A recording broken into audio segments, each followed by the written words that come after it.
Ya, dokter. Apakah suara saya terdengar? Terdengar, dokter, jelas. Ya, baik. Terima kasih atas kesempatannya. Saya ingin mengomentari presentasi mahasiswa FKUMP ya. Yang presentasi pertama tadi itu terlalu cepat. Mungkin kalau untuk kedepannya hanya diambil intisarinya saja. Ya, dari yang apa yang dipertanyakan dalam burning issue. Jadi saya mendengarnya kayak orang sesak napas ya, karena terlalu cepat presentasinya. Yang kedua, intonasi, yang kalau presentasi kedua sudah cukup, kemudian tata cara penulisannya di makalah juga sudah cukup baik ya untuk keduanya. Kemudian selanjutnya untuk mengenai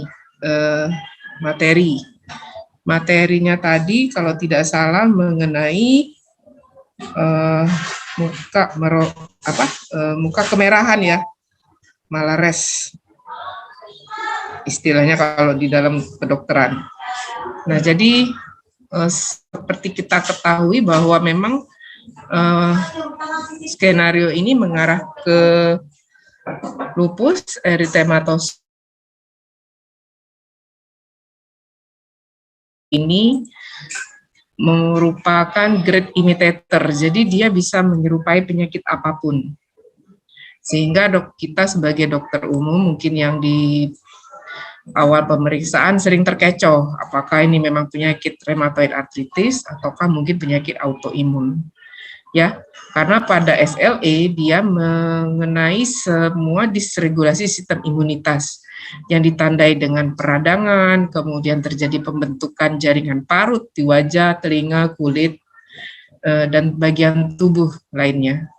Sehingga terkadang juga pada penyakit SLE ini kita temukan pembentukan autoantibodi yang berlebihan, sehingga secara klinis bisa kita dapatkan limfadenopati. Tetapi terkadang juga pada keadaan awal kita hanya temukan gangguan renal, yaitu pada urinalisisnya ya, yang terkadang kita anggap sebagai pemeriksaan cuman seperti tampaknya eritrosit yang berlebihan di dalam urin ya, seperti itu kita anggap mungkin hanya gejala sepintas saja, tetapi sebenarnya itu adalah klinis gangguan pada kulit ya. Sering kita menganggap ini ini konsultasi ke dokter kulit saja, padahal sebenarnya yang mendasari penyakit kulit tersebut adalah sistem autoimun. Jadi faktor-faktor yang mempengaruhi dari SLE ini banyak sekali ya, endokrin, metabolik, lingkungan, dan genetik. Jadi gejala dari autoimun dari SLE ini banyak sekali, sebagian besar berupa malares tadi yang itu kemerah-merahan. Jadi dia khasnya terbentuk butterfly rash. Jadi di mukanya itu terbentuk seperti kupu-kupu istilahnya, makanya disebut dengan butterfly rash. Kemudian photosensitivity, jadi takut terhadap cahaya, itu yang paling banyak ya. Kemudian yang ketiga, gejala yang paling banyak adalah renal disorders. Nah, jadi misalnya pada urinnya ya, urinnya terdapat CAS atau CAS itu seperti gumpalan sel darah merah ya, pada urin maupun atau pada leukositnya. Kemudian karena dia grade imitator tadi, makanya kita tentu saja memerlukan pemeriksaan laboratorium. Ya, nah jadi faktor-faktor yang berperan dalam SLE itu karena adanya inflamasi atau peradangan yang terus-menerus, kemudian adanya proses imun, ya, kemudian secara manifestasi hematologi SLE itu adanya anemia, trombositopenia, dan terkadang pansitopeni, jadi anemi, trombositopeni, dan leukositopeni. Dan terkadang juga manifestasi klinis pada SLE berupa sindroma antifosfolipid sindrom. Ya. Nah, secara hematologi tadi pada kasus ini terjadi anemia normositik normokromik ya. Ya. Nah, padahal sebenarnya pada SLE itu bisa terjadi 4 anemia, yaitu anemia karena inflamasi penyakit kronis, atau bisa juga karena anemia hemolitik autoimun ya, atau anemia kekurangan gizi serta anemia karena kurangnya fungsi sumsum tulang. Tetapi yang paling banyak pada SLE adalah anemia hemolitik autoimun. Nah, jadi kalau pada hematologi pada AIHA yang sering kita temukan pada SLE, itu antara HB dan hematokrit itu tidak sesuai kadarnya. Jadi regulasi kadar HT 3 kali dari HB itu tidak berlaku lagi. Jadi tidak sesuai kita temukan ya. Nah, itu kita curiga adanya suatu AIHA. Nanti kalau kita lihat pada sampelnya itu seperti butir-butir halus ya pada tabungnya itu. Nah, itu kita curiga adanya suatu AIHA. Makanya pada pemeriksaan laboratorium kita hangatkan sampel tersebut supaya kita bisa mendapatkan terjadi peningkatan retikulosit yang menandakan adanya suatu respon dari sumsum tulang karena proses anemianya. Kemudian pada morfologi darah tepinya ya kita bisa temukan aglutinasi, jadi sel darah merahnya cenderung bergumpal kalau kita lihat SADT-nya. Di kasus ini tidak dimintakan SADT-nya ya, dan biasanya ada polikromasi juga. Nah, itu pada hematologinya. Selanjutnya pada POM-tes ini terjadi positif ya, baik direct maupun indirect, sehingga itu menunjang bahwa pada SLE terjadi proses AIHA. Pada direct COM yang dideteksi adalah adanya suatu antibodi yang terdapat pada sel darah merahnya, sementara pada indirect kita akan mendeteksi adanya antibodi pada serum atau plasma. Nah, jadi secara umum pada SLE tes yang dilakukan ya adanya perhitungan sel darah lengkap sebenarnya ya. Pada kasus ini mungkin urinnya masih dalam batas normal. Nah, pada gejala-gejala klinis karena adanya malares seperti itu, sehingga dokternya menyarankan untuk pemeriksaan anates ya. Anates antinuklear antibody atau disebut juga dengan ANA-IF. Jadi anates itu dilakukan jika dokternya mencurigai adanya tanda-tanda autoimun ya. Jadi pada pemeriksaan anates yang dilakukan adalah pengambilan sampel darah ya. Kemudian yang pada pemeriksaan anates juga dilakukan pemeriksaan fluoresen antinuklear antibody. Kemudian hasil anates itu berupa titer, angka atau patterns. Dan interpretasi tes ANA juga cukup rumit dan membutuhkan keahlian khusus. Jadi dalam anates ini kita harus hati-hati dalam menginterpretasikannya. Ya, yang harus diingat bahwa 95% penyandang lupus itu memiliki anates yang positif. Namun hanya 11% sampai 13% ANA positif itu adalah lupus. Jadi sisanya kemungkinan adalah penyakit autoimun. Anates yang negatif itu membantu menyingkirkan diagnosis dari lupus. Dan harus diingat pula anates yang positif itu bisa ditemukan pada 15% orang normal. Dan anates juga positif pada orang di atas 65 tahun. Pada kasus ini pasiennya masih muda dan ditemukan hasil anatesnya yang positif ya. Nah, anates juga harus diingat bahwa bisa meningkat sesaat sesudah infeksi virus dan akan kembali negatif setelah beberapa saat. Nah, jadi kalau hasil anates positif, kemungkinan yang ada pada seorang dokter adanya suatu SLE atau lupus yang dipicu oleh obat, hepatitis autoimun, skleroderma, juvenile idiopathic arthritis, Sjogren syndrome, rheumatoid arthritis, multiple sclerosis, infeksi kronis seperti TBC juga bisa, atau bisa juga pada orang normal, ya. Sehingga anates itu dibilang hanya sebagai screening apakah seseorang mempunyai penyakit autoimun atau tidak.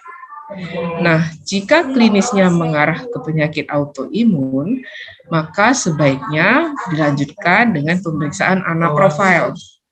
Karena ANA profile adalah pemeriksaan untuk mengetahui adanya antibodi IgG ya, dia kecurigaannya kepada apa, ya. Jadi ANA tes itu hanya screening dan tidak perlu dilakukan pemeriksaan berulang-ulang. Karena ANA tes tidak menunjukkan berat ringannya suatu penyakit dan tidak menunjukkan keberhasilan suatu terapi. Jadi dokter penyakit dalam atau dokter rheumatologi atau imunologi akan menginterpretasikan hasil ANA tes dengan klinis pasien, ya. Nah, jadi kalau misalnya nanti kalian menemukan hasil ANA tes positif, itu harus dikorelasi dengan keadaan klinis pasien, ya. Jangan serta-merta langsung mengklaim kalau pasien tersebut menderita penyakit autoimun.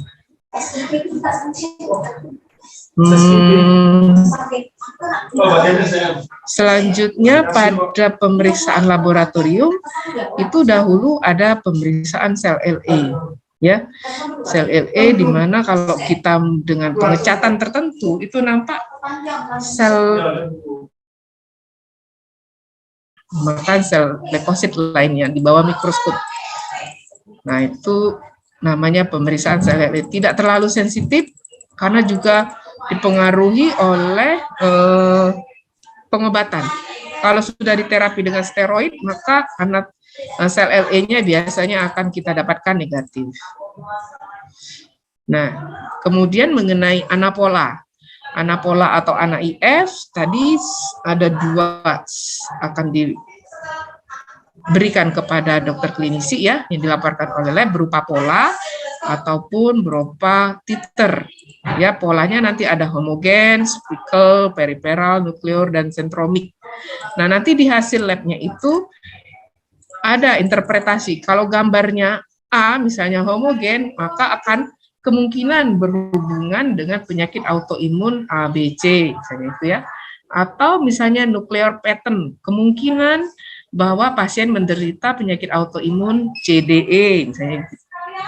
Kemudian atau speckle, nah itu nanti kemungkinan pasiennya menderita penyakit autoimun yang lainnya, ya. Jadi kalau misalnya periferal, ya, maka association disease-nya bisa berupa SLE, chronic autoimmune hepatitis, primary biliary cirrhosis, ya.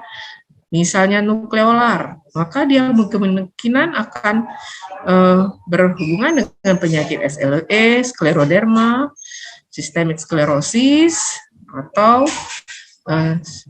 penyakit lainnya. Misalnya ribosomal, ya, tipe polanya itu, maka dia bisa berhubungan dengan autoimun hepatitis, rheumatoid arthritis, atau non-specific inflammatory disease lainnya. Makanya kalau anak polanya positif, biasanya dokternya akan melanjutkan dengan pemeriksaan ANA-IF. Tapi harus diingat juga klinis dari pasien tersebut, ya. Nah, ini sebenarnya banyak sekali, ya, pola-pola dari pemeriksaan ANA profile yang berhubungan dengan penyakit. Jadi misalnya autoantibody ANA, dia akan berhubungan erat dengan SLE, ya. Kemudian kalau profilnya lain, dia juga akan berhubungan, itu ada persentase-persentasenya, biasanya di hasil laboratorium akan terlihat hasil persentasenya. Kemudian tadi pemeriksaan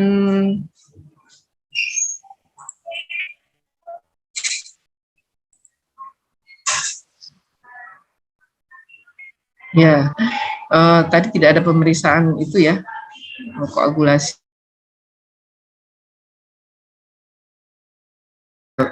ya, selain HB, hitung jenis, ya, ada pemeriksaan anates, kemudian pemeriksaan imunologi, kemudian tes pemeriksaan komplement. Jadi secara umum pemeriksaan sel darah lengkap atau complete blood count itu akan mengalami pansitopeni, kemudian bisa pada analisis urin, dapat mengalami kenaikan kandungan protein atau sel darah merah. Kemudian pada anates, ya, itu bisa hasil positif pada 95% penderita lupus. Pemeriksaan imunologi lainnya seperti dsDNA, anti-Smith, ya, itu juga menentukan dalam diagnosis SLE. Kemudian tes komplement C3 dan C4 itu menandakan sistem kekebalan tubuh kita. Level komplement yang di dalam darah menurun, itu biasanya seiring dengan peningkatan aktivasi dari SLE. Nah, jadi pemeriksaan laboratorium itu harus dikorelasikan dengan klinisnya pasien, ya. Harus diingat ya tadi bahwa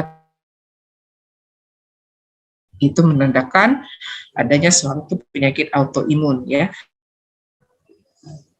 Anates positif juga kita temukan pada pasien yang tua, kemudian anates juga bisa positif dengan terapi tertentu dan penyakit kanker, ya.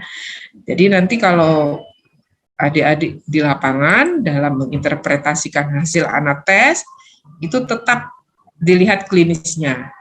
Dan harus diingat juga pemeriksaan anates dan atau anaprofil ini harganya cukup mahal, ya.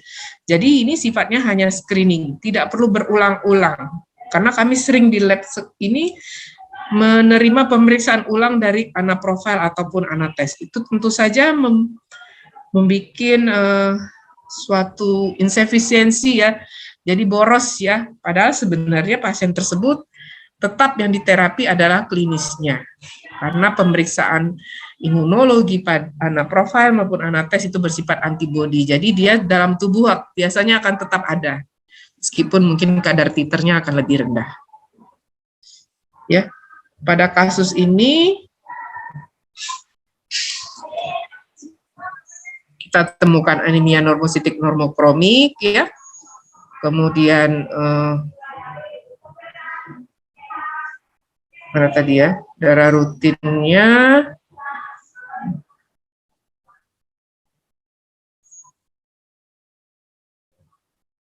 kasusnya tadi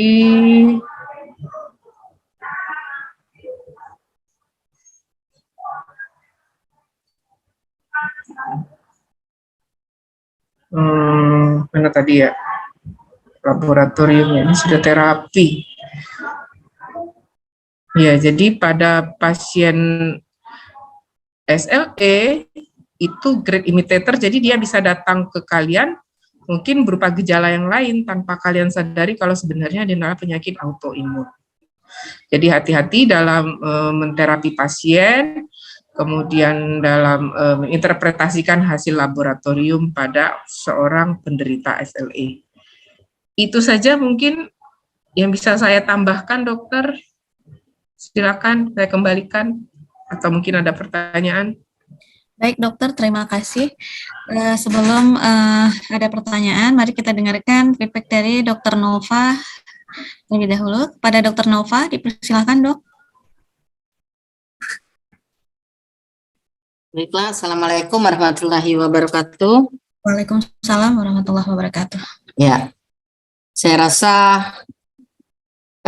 apa yang tadi dipresentasikan oleh mahasiswa sudah cukup baik, ya.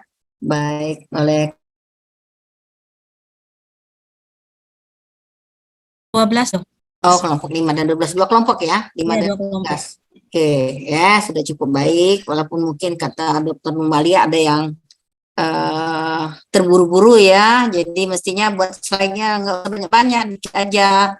Jadi yang dibaca adalah poin-poinnya, jangan seluruh dibaca, ya. Nah, kemudian yang paling penting mungkin untuk kompetensi dokter umum, ya, SLE ini kompetensinya 3A. Jadi yang paling penting bagaimana seorang dokter umum dapat mendiagnosis, ya. Jadi jangan sampai kasus yang datang ke dokter umum yang merupakan dokter lini pertama, pasien datang, ya, jadi datang yang pertama kan dengan keluhan kalau SLE ini terkenal dengan 1000 wajah, ya, jadi dia bisa datang ke dokter dengan 1000 keluhan. Nah, itu kira-kira. Makanya itu disebut sistemik ya. Sistemik itu artinya sistem. Jadi dia bisa mulai dari sistem hematologi, kulit ya, jantung, paru, gastrointestinal, ginjal, bisa semua, saraf, bisa semua. Ya, tapi sebagai dokter kita mesti bisa ini, dan biasanya dengan anamnesis yang baik sebagai dokter kita bisa mengarahkan pasien ini ke curiga atau suspek SLE ya. Jadi kalau wanita usia muda itu usia menstruasi ya, usia produktif dengan keluhan yang biasanya paling banyak yaitu demam ya, nyeri sendi ya, bisa ya, paling banyak itu disertai dengan yang lain, bisa dengan muka merah, rambut rontok ya, lemah lesu ya, atau bengkak seluruh tubuh, atau sesak napas ya, atau gangguan penglihatan. Nah, disitulah dokter mulai berpikir dan menganamnesis. Nah, untuk kriteria tadi, untuk diagnosis kita bisa pakai kriteria ARA, bisa pakai SLE-ICC, atau pakai yang terbaru EULAR 2019. Ya, bisa kita pakai semua.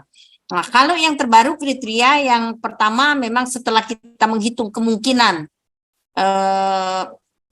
nilai ya atau skornya pada pasien, biasanya skornya kita pakai 10 ya, lebih dari 10, maka kita akan melakukan pemeriksaan ANA dulu ya. Jadi kalau ANA-nya positif, skornya lebih dari 10, maka itu adalah SLE. Jadi kita sudah boleh untuk memulai terapi ya, untuk memulai terapi. Nah, sampai di mana dokter umum? Jadi kalau untuk kasus-kasus SLE yang manifestasinya ringan, mukokutaneus, silakan aja dokter umum boleh mulai terapi. Tapi kalau kasusnya yang sedang atau berat, dikonsulkan dulu ke dokter spesialis penyakit dalam ya, untuk kemudian biasanya kita lakukan pemeriksaan laboratorium tadi. Ya, jadi kalau laboratorium itu yang kita periksa, kalau serologis itu tadi ya, bisa ANA, dsDNA, bisa C3, C4, bisa komtes, bisa kalau dia ada gangguan koagulasi, bisa untuk pemeriksaan APS-nya, kekentalan darah ya, atau antibodi terhadap kardiolipin, bisa semua. Tapi itu nanti di rumah sakit tipe B atau C. Nah, setelah pasien ini didiagnosis dan diterapi, kemudian mungkin pasien ini akan kembali pulang ke kalau dia berasal dari daerah, mungkin akan dikembalikan lagi.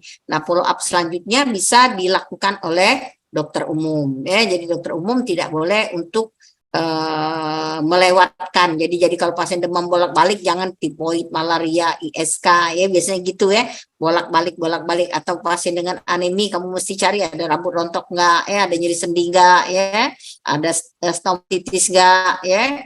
Nah, kalau misalnya dia ada anemia, apakah ini anemia hemolitik, apakah ini anemia defisiensi Fe, itu juga yang mesti dicari ya oleh seorang dokter umum ya. Jadi kalau misalnya kita sudah bisa menemukan bahwa ini SLE, boleh kalau misal keterlibatan organnya berat,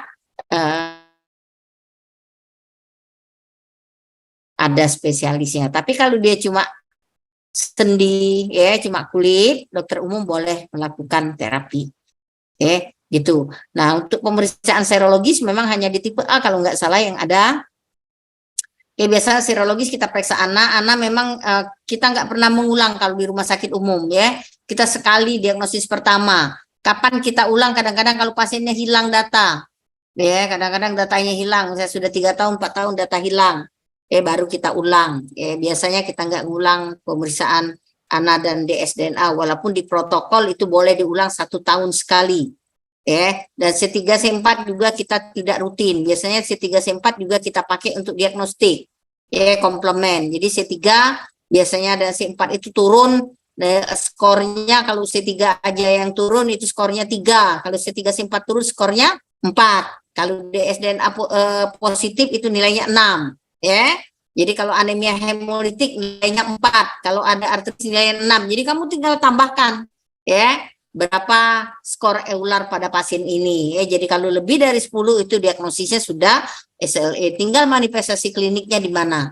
Nah, terapi tata laksana, mungkin tata laksana ya tas ya, tipenya endapan kompleks imun jadi tipe 3, tapi pada anemia hemolitik atau ITP itu tipe 2 ya. Tipe 2 karena antibodi terhadap sel darah merah atau terbentuk antibodi terhadap trombosit ya.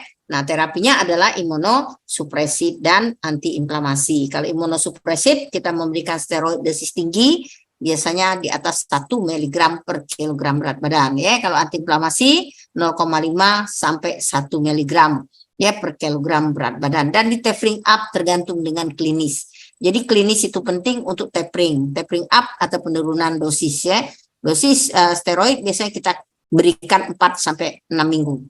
Ya, kemudian kita turunkan secara bertahap atau 10% per minggu. Nah, boleh nanti kita kombinasi dengan obat-obat imunosupresif yang lain, tapi itu sudah bukan kompetensi dari dokter umum. Silakan aja kita konsul ya. Jadi nanti akan ada beberapa obat-obat imunosupresif seperti MMF, MPA, tapi itu areanya biarkanlah dokter spesialis penyakit dalam yang ini. Jadi dokter umum cukup sampai diagnosis dan tata laksana awal. Patofisiologi saya rasa tadi sudah bagus. Udah cukup. Kalau ada yang bertanya boleh nanti kita buka mungkin forum tanya jawab. Itu aja mungkin dokter ya, moderator, Ibu moderator. Ya, terima kasih Dokter Nova. Dan untuk selanjutnya bagi adik-adik yang ingin bertanya kepada Dokter Nova dan Dokter Nurmalia dipersilakan.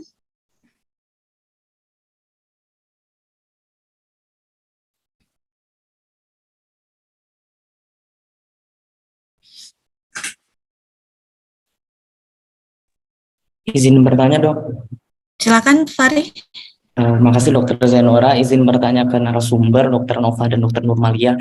Terima kasih Dok tadi penjelasannya. Ini mau nanya Dok terkait dengan tadi di skenario ini kan bosannya ada bilirubin di dalam urin yang positif Dok. Nah itu berarti kan bilirubin itu dari hasil dari hemolisis dari darahnya tadi yang mana dia kan anemia. Yang jadi pertanyaan itu Dok, kan kalau misalnya dari proses pembentukan urin itu ada filtrasi, reabsorpsi dan augmentasi. Nah itu yang jadi pertanyaan, kalau misalnya bilirubinnya itu masih ada dalam urin, apakah pada saat proses filtrasi itu tidak tersaring di glomerulusnya itu Dok? Apakah jadi Anda menandakan bahwasannya ini ada kerusakan ginjalnya itu juga Dok? Dan juga pertanyaan kedua mungkin ke Dokter Nurmalia tadi Dok, yang terkait dengan HT itu 3 kali dari HB itu tadi tidak bisa digunakan kalau di kasus ini. Digunakan kasus ini, kalau di kasus-kasus lain itu HT 3 kali HB itu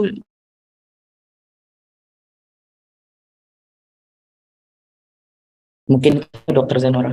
Baik, terima kasih Fahri. Kepada Dokter Nova, ingin bagaimana Dok? Ya, jadi mungkin kadar bilirubin atau kadar gula darah atau kadar protein. Kalau bilirubin mungkin ambang batasnya aja ya. Kalau dia melebihi ambang batas absorpsi daripada ginjal, maka dia akan ada di urin. Tapi kalau di bawah ambang batas dia tidak ada di urin. Sama seperti glukosa mungkin ya. Tapi kalau protein dia positif itu karena adanya kerusakan ginjal. Jadi kalau ginjalnya bocor pada penderita SLE karena kerusakan daripada glomerulus, maka protein akan positif di urin. Ya, biasanya itu karena adanya kebocoran daripada membrana basalis, gitu ya. Jadi kalau pada bilirubin bukan karena kerusakan ginjal, ya. Tapi kalau misalnya glukosa sama dengan glukosa, kalau misalnya lama-lama dia kadarnya tinggi, dia juga bisa merusak. Tapi yang dirusaknya ginjal dulu ya. Setelah ginjalnya dirusak baru proteinnya positif dan glukosa positif gitu ya. Mungkin Dokter Nurmalia akan menambahkan nanti. Baik, terima kasih Dok. Dokter Nurmalia, bagaimana Dokter? Ya, terima kasih. Jadi kadar bilirubin di dalam urin yang positif itu oleh karena sudah dijelaskan sama Dokter Nova tadi ya, melebihi ambang batas dari proses filtrasi dari ginjal, sehingga hemolisis yang berlebihan pada SLE ini menyebabkan bilirubin urinnya jadi positif. Kemudian kadar HT 3 kali HB pada kasus SLE itu tidak berlaku karena ada proses aglutinasi maupun nah, kalau misalnya kalian lihat pada sampel darahnya itu berbutir-butir, bergumpal-gumpal, sehingga menyebabkan regulasi HT 3 kali HB itu tidak berlaku pada kasus ini. Kalau pada kasus yang lain seperti DBD, itu juga harus kita perhatikan fase-fasenya ya. Kalau pada fase-fase awal, ya biasanya masih bisa ya berlaku. Tapi kalau sudah fase-fase kritis, itu hati-hati juga dalam menginterpretasinya. Jadi tetap perhatikan klinis pasien kalau pada kasus lain. Terutama pada kasus autoimun, HT 3 kali HB itu agak sulit kita terapkan ya. Jadi adik-adik kalau dalam menginterpretasikan hasil laboratorium tetap dilihat gejala klinisnya. Jangan lab saja ya. Halo? Halo? Suara saya terdengar, Dokter Zainora? Nah, ya. Nah, jadi dalam menginterpretasikan hasil laboratorium tetap klinis pasien yang kita lihat.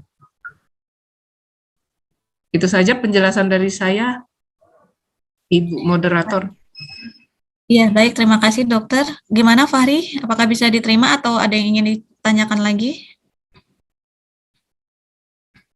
Cukup, Dokter Zainora. Terima kasih, Dokter Nurmalia, Dokter Nova. Terima kasih, Dok. Baik.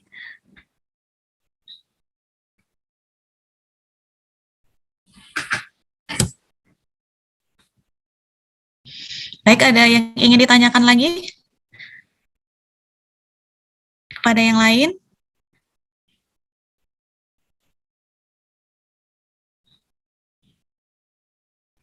Masih ada yang ingin bertanya?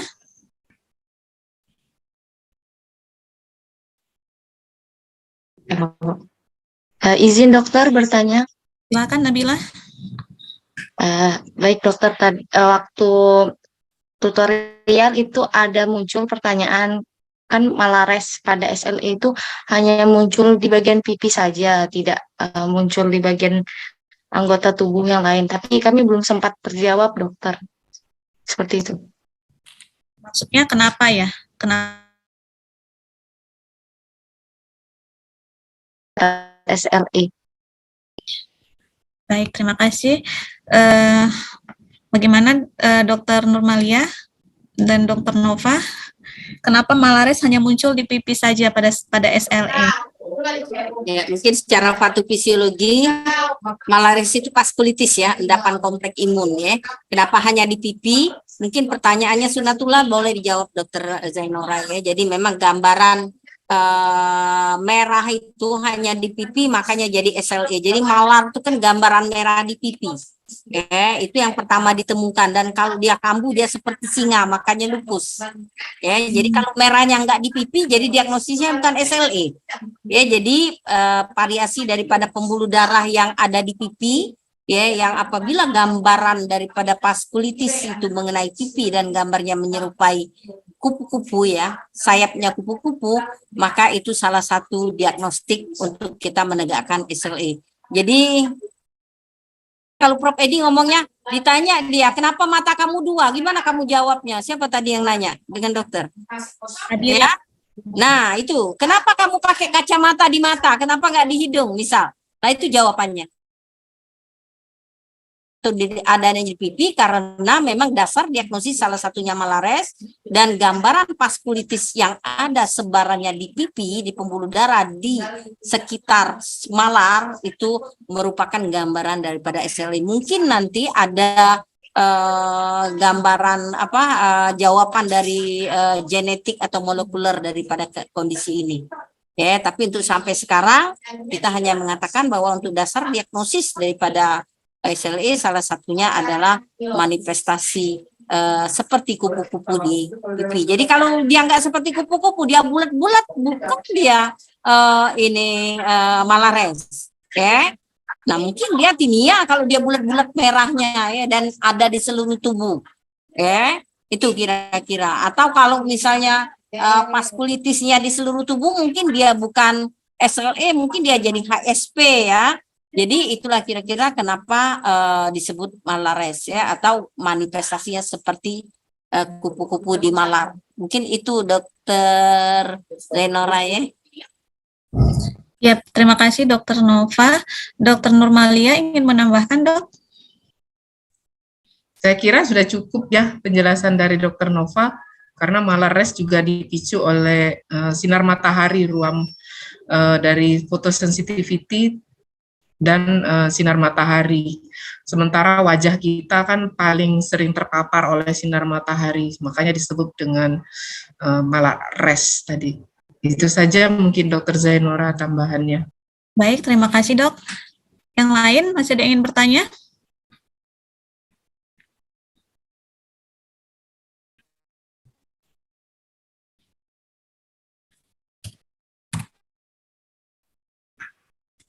Tidak ada?